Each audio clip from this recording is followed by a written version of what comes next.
હવે આની અરે વાત એ શું કરવી, એટલે પછી મેં જરાક એને પૂછ્યું, ભાઈ પીવા બીવાની ટેવ નથી પડી ને તને?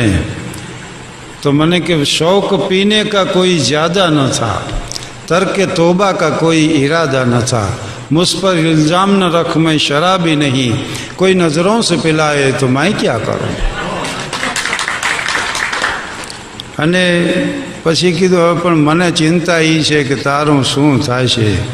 તો મને કે जो लिखा होगा किस्मत में होगा वही, मुझे दुनिया में शिकवा किसी से नहीं, राही हिम्मत न हारा चलता रहा, इसकी मंजिल न आए तो मैं क्या करूं।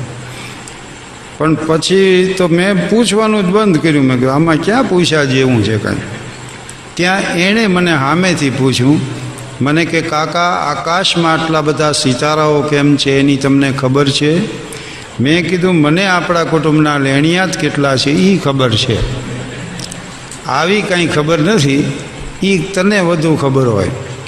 તો મને કે કોઈ વિરાટ સ્વપ્નના ટુકડા થયા હશે. મેં કીધું હશે ભાઈ, પણ ત્યાર પછી જે બોલ્યો એ તો મેં યાદ રાખી લીધું. કીધું હારા માણા ભેગા થયા છે ત્યારે કેવા થશે. મને કે કાકા મારા અરમાનોની લાશ પર જ્યારે નિરાશાના કફન ઓઢાડાઈ રહ્યા છે ત્યારે ઝંઝાવાતો કેમ નથી જાગતા, આંધીઓ કેમ નથી ઉઠતી, દિશાઓ ધૂંધળી કેમ નથી થઈ જતી, ફૂલો અંગારા કેમ નથી બની જતા, સિતારાઓ ભાલાની નોક કેમ બની નથી જતા, મારા હૃદયના જ્યારે ટુકડે ટુકડા થયા છે ત્યારે ધરતીકંપ કેમ નથી થતો? કાકા ધરતીકંપ કેમ નથી થતો? મેં કીધું ધરતીકંપ તું કહે છે પ્રમાણે ન થાય, ભૂગોળમાં કારણ આપ્યો એ પ્રમાણે થાય. અને ધરતીને આ રોજનું થયું.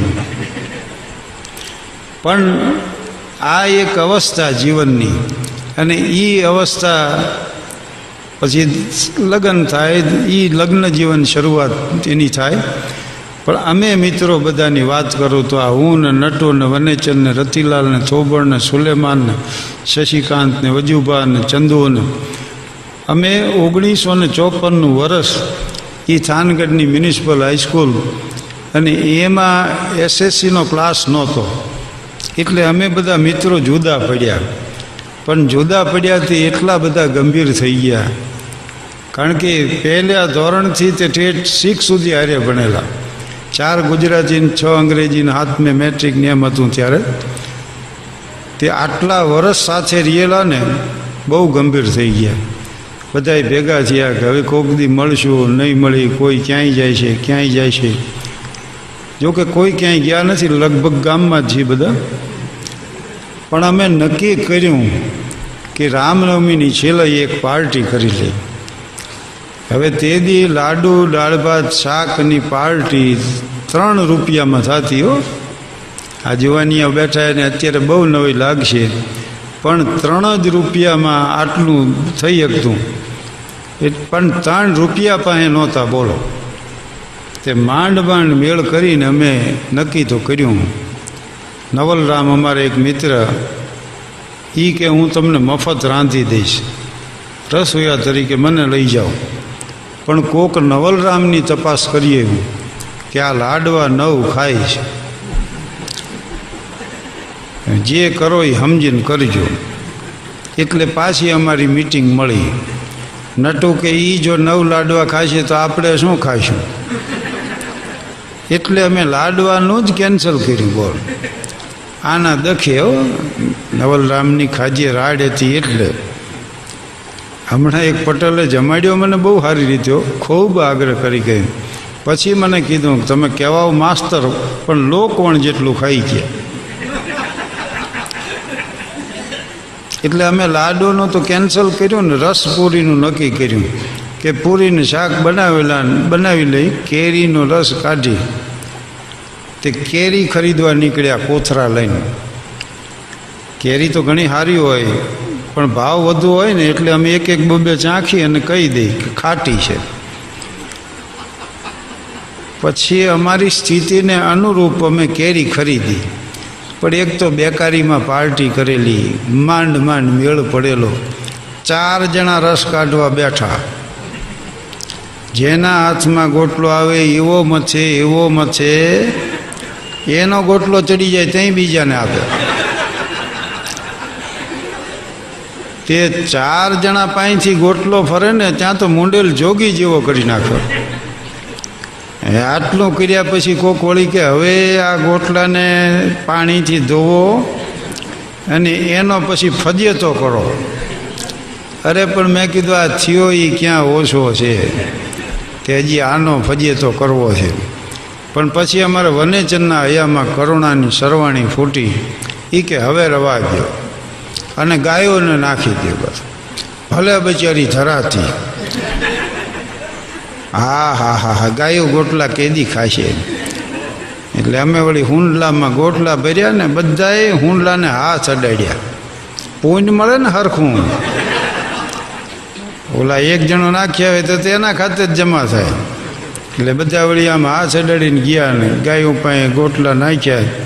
ગાયો ઊંઘીને હાલતી થઈ ગઈ. મેં કીધું પણ આમાં કાંઈ રહેવા દીધું હોય તો ખાય ને, ગાયું શું ખાય. પણ તમે કોઈ દી એવું વાક્ય સાંભળ્યું છે કે અમારે પાડો વગડામાં ચરતો આવ્યો અને ભેંસ આટું ભારો લેતો આવ્યો? પાડા પોતે જ ચરતા. તો માણસ ગમે એટલું કમાતો હોય પણ પોતે કે પોતાનો પરિવાર જ ખાય, સમાજ માટે કાંઈ ખર્ચ ન કરતો હોય તો આ પશુ પ્રવૃત્તિ છે. यही पशु प्रवृत्ति है कि आप ही जिए, वही मनुष्य है कि जो मनुष्य के लिए मरे. तो पशु जीवे છે પોતાના માટે, તો એ જીવે છે. તો બેકારીની મેં આવી વાત કરી 54માં. પછી 54 થી 55 એસએસસીમાં અહીંયા ભણવા ગયો ભાવનગર આલ્ફ્રેડ હાઈસ્કૂલમાં. 35 રૂપિયામાં 2 ટાઈમ જમાડતા, પણ મારું બજેટ જ 20 રૂપિયાનું હતું અને એમાં સાંજના ટંકની જોગવાઈ નહોતી. એટલે સાંજનો ટંક જ જવા દીધો 12 મહિના. અને મારો મિત્ર રમણીક ત્રિવેદી એ સાબુના અભાવે કપડાં એમને ધોઈ નાખતો અને હું પૈસાના અભાવે સાંજનો ટંક જવા દેતો. એ લોસ એન્જલસમાં એન્જિનિયર છે અને ઠેઠ લોસ એન્જલસ જઈને મળી આવ્યું એને 3 વાર, હમણાં જ જઈએ એવો. તો જેમની સંસારમાં વસમી સફર હોતી નથી તેમને શું છે જગત તેની ખબર હોતી નથી. જિંદગીને મોતમાં છે માત્ર ધરતીનું શરણ, કોઈની વ્યોમે હવેલી કે ખબર હોતી નથી. બગસરાના વિદ્યાર્થીઓ અમરેલી ભણવા જતા, એ બધાએ ભેગા થઈને પાછી લોજ કરી અને એનું જે બિલ આવે એ વેચી લેતા. એમાં એક વિદ્યાર્થીનું બિલ મહિને 6 રૂપિયા આવતું. પણ અહીં રાજકોટ સદરમાં 2 રૂમનું મકાન, 10 માણસનો પરિવાર અને 20 રૂપિયા પિતાનો પગાર. એ 20 રૂપિયામાંથી 6 રૂપિયા દીકરાને મોકલતા. આ પિતાનું નામ કાળીદાસ મેઘાણી, જે દીકરો ભણતો એનું નામ ઝવેરચંદ મેઘાણી. તો રાષ્ટ્રીય શાયર અમથા નથી સર્જાતા. હમણાં જ યુવાનોની એક શિબિર હતી અને આમ મોટાભાગના યુવાનોને એક જ ઉત્કંઠા હોય કે જીવનમાં સફળ કેમ થવું. એટલે મને એમણે પૂછ્યું કે ભાઈ સફળ થવું છે, અમારે શું કરવું એ એક બતાવી દો ને. એટલે મેં કીધું સફળ થવું હોય તો કાઢો નોટબુક અને લખી લ્યો 3 વાક્યો. વિલિયમ શેક્સપિયરના છે, હું અંગ્રેજીમાં પહેલાં બોલી જાઉં. નો મોર ધેન અધર, વર્ક મોર ધેન અધર, એક્સપેક્ટ લેસ ધેન અધર. બીજાથી વધુ કામ કરો, બીજાથી વધુ જાણો અને બીજાથી ઓછી અપેક્ષા રાખો. જીવનમાં કોઈ દી નિષ્ફળ નહીં જાઓ. પણ તમે આખા સમાજનું નિરીક્ષણ કરી લ્યો, બીજાથી ઓછું જાણવું, બીજાથી ઓછું કામ કરવું. ગમે એને પૂછો કે ભાઈ ક્યાં કામ કરો, તો કે આ ઓફિસમાં. કામ કેટલું? કામ કાંઈ નહીં. તો એમ ન આવે દેશ આગળ. અને સૌથી વધુ અપેક્ષા રાખવી. બોલો, એકને અપેક્ષા જોવો તો બધાને બંગલા જોઈને, મોટરો જોઈને, પૈસા જોઈને, અહીં સેક્રેટરી ફરતો હોય, ચેકબુકમાં સહી કરાવવાનું. એમ નથી જિંદગી જીવાતી ભાઈ. જગતના ચોકમાં લાયકાત સાબિત કરવી પડે છે. દુનિયાને હસાયા રોલાયા મુझको, किस्मत ने ठोकरी खिलाई मुझको, जब पत्थर से सितारा बन के चमका मैं, तो हजारों सितारों ने गले से लगाया मुझको. અને કલાકારની જિંદગી છે ને ભાઈ, આ તો સ્ટેજ માથે બેઠા હોય ત્યાં સુધી માધ્યમ હો.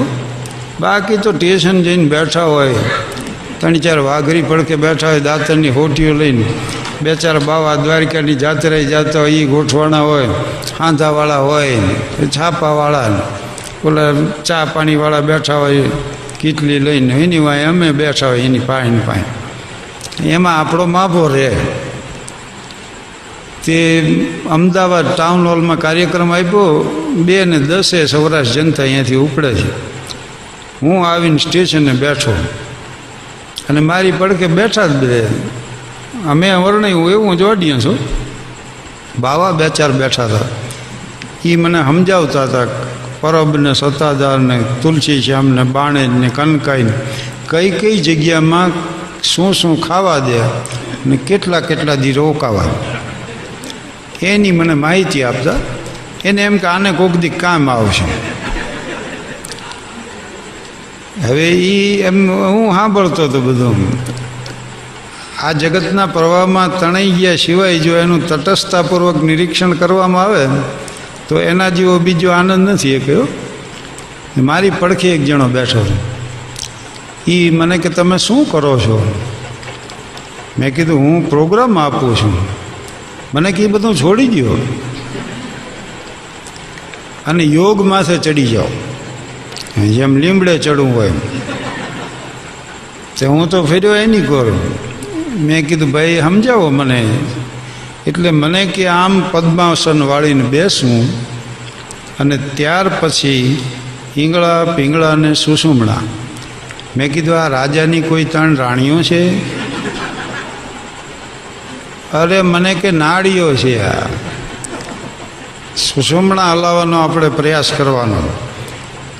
આમ પદ્માસન વાળીને બેસવું, પછી ઈંગળા પીંગળા સુષુમણામાંથી ધ્યાન કરવું, કેન્દ્રિત કરવું, પછી કુંભક રેચક.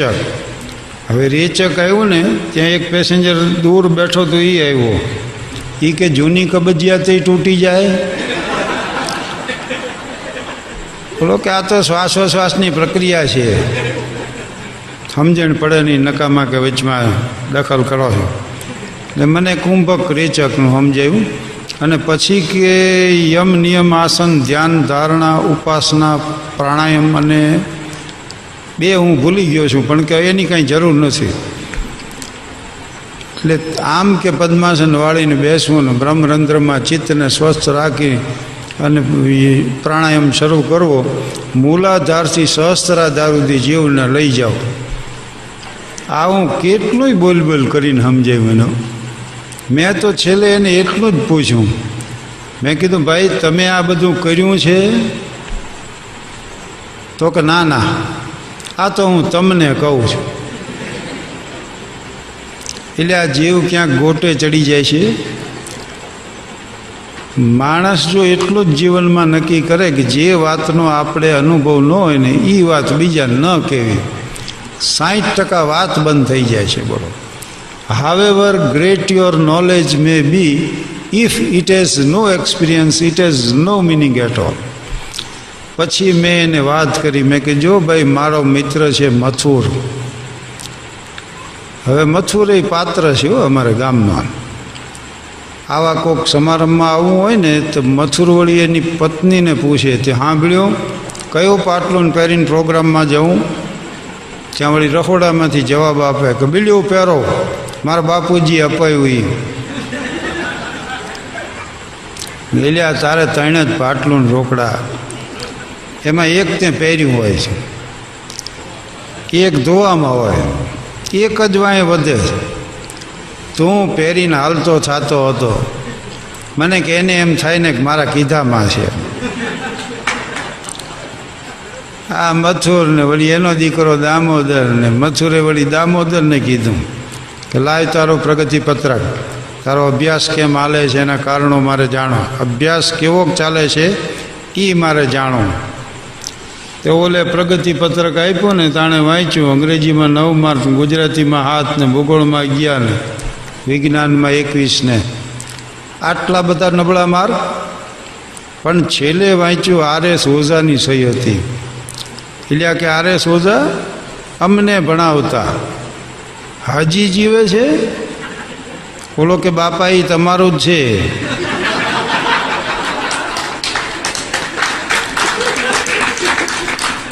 મને જૂના ટંકમાંથી ચડ્યું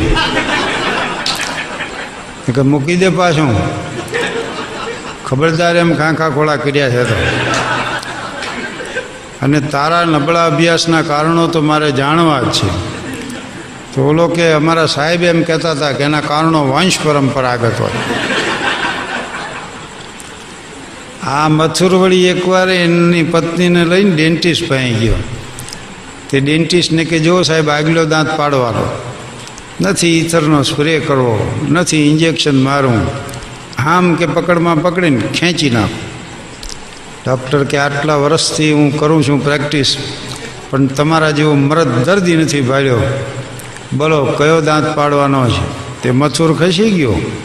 એની વહુને કે દેખાડ કયો દાંત પાડવાનો. એટલે આ મથુર પૈસા જેમ વધ્યા ને, ઘણીવાર જોજો તમે, જેમ સંપત્તિ વધતી જાય ને એમ માણા આડા ફાટતા જાય, જાડા થઈ જાય, ભાવ જાડા થઈ જાય, લુગડામાં ક્યાંય હમાય નહીં. અને બહેનોના શરીર વધી જાય, માથું તો કંઈ શરીર અરે વધે નહીં. પછી આમ વાંયથી જુઓ ને તો મોટા ગોળામાં છે નાનકું બુજારું મૂક્યું એવું લાગે. અને લોક સાહિત્યમાં તમે જુઓ તો પાતળિયા તમે પાગલ થઈને મુજને પરવશ કીધી, આવા વર્ણન આવે છે. એમાં ક્યાંય જાડડિયા તમે પાગલ થઈને એવું આવે છે. તો મથુરનું શરીર થઈ ગયું જાડું, અને એમાં આકાશવાણી ઉપરથી યોગના વર્ગો હાલતા. એટલે મથુરને એમ થયું કે યોગ શીખી જાઉં પાછો, અને હું શરીરને મેળમાં લાવી દઉં. એટલે એને રેડિયો સામે મૂક્યો ને ટૂંકી ચડ્ડી પહેરીને શેતરંજી પાથરીને બેઠો ભાઈ આમ કરીને. અને એમાં બસ 7 વાગ્યા અને બેનનો અવાજ આવ્યો, નમસ્કાર શ્રોતા મિત્રો, આપ આપના આસન ઉપર બેસી ચૂક્યા છો, હવે પદ્માસન વાળી લ્યો. મથુરે વાળ્યું પદ્માસન. અને પછી બેનનો અવાજ આવ્યો કે હવે ડાબો પગ ધીરે ધીરે ધીરે ગરદન ઉપર ચડાવો. એ મથુરનું જાડું શરીર, પગ ઊંચો થાય નહીં, માથું હેઠે ગરે નહીં, પણ તોય પગ ઊંચો કર્યો ને માથું નીચે નબળું શીંડું ભારીને ઢોળ દાખલ થઈ જાય ને વાડીમાં, એમ મથુરે હેઠે માથું નાખી દીધું, પગ આમ ચડાવી દીધો. પછી બેનનો અવાજ એવો કે હવે જમણો પગ ધીરે ધીરે ધીરે ગરદન માથે ચડાવો. વળી આની ખુરશી ઉપાડ્યો અને ચડાવી દીધો. એ નહીં, માથે આમ ચોકડી પાડી દીધી. ત્યાં બેનનો અવાજ એવો કે ક્ષમા કરજો શ્રોતા મિત્રો, પ્રથમ કુંભક અને રેચકની પ્રક્રિયા કરવાની હતી, ત્યાર પછી આ કરવાનો હતો. આ બંને પગ નીચે ઉતારી લેશો તે મથુરથી આંટી જ ન ખુલી. ઘણું મચ્યું આમ કરીને, પણ પગ નોખા ન પડ્યા. પછી એ રાડ્યું પાડવા માંડ્યો, બોલો રોવા માંડ્યો અંદર. તે અમે બધા ભેગા થઈ ગયા. અમને એમ થયું કે શું થયું હશે. આને વળી સ્ટોપર મારી દીધેલી. એ મોટા છોકરાએ પછી ઢીંકો મારીને કાચ ફોડ્યો, સ્ટોપર ખોલી, અમે બધા દાખલ થયા. ત્યાં તો મથુર આમ આંટી નાખીને પડેલો. એનો દીકરો દામોદર કે મારા બાપાની આંટી આમ નહીં ખુલે, એને આડા પાડી દો. તે આડા પાડ્યા, મથુરને આડો પાડ્યો. 2 જણાએ પગ આમ ખેંચ્યા, તઈ નોખા પડ્યા. પછી એને હુરાવી દીધો. અમે તરત જ ડૉક્ટર સાહેબને બોલાવ્યા અને સારવાર એની શરૂ કરી. મને સમજાવતા ને યોગનું, એને મેં કીધું જો ભાઈ તમે કહો છો એ પ્રમાણે હું કરવા જાઉં ને આમ થાય. ત્યારે મને એને પૂછ્યું કે તમારું નામ શું? મેં કીધું શાહબુદ્દીન રાઠોડ. તો મને કે હવે મારો દાખલો ક્યાંય દેતા નહીં. અને મને આવું રીતે ક્યારેક સાંભળી આવે છે ને ત્યારે હું કહું છું, નકર આપણને એમ કે આપણે શું કામ કોઈને કહેવું જોઈએ. પણ બુઝ ગયા દીપક મગર રોશની તો રહે ગઈ, ચલ બસી એ જિંદગી કુછ લે ગઈ કુછ દે ગઈ. માણસ કેટલા વર્ષ જીવો એ મહત્ત્વની વાત નથી હો, કેવી રીતે જીવો એ મહત્ત્વની વાત છે. અને કેટલું ખાય છે એ મહત્ત્વ નથી, અને પચે છે કેટલું એ મહત્ત્વનું. દૂધ અમૃત છે પણ 500 રૂપિયાનો આફરો ચડાવીને પીડ્યો હોય તો એના માટે એ ઝેર છે. એક જણો મને કે સારા કામમાં મારે થોડાક પૈસા વાપરવા શું કરવું? મેં કીધું જેના ઉછીના લીધા એના દઈ દે.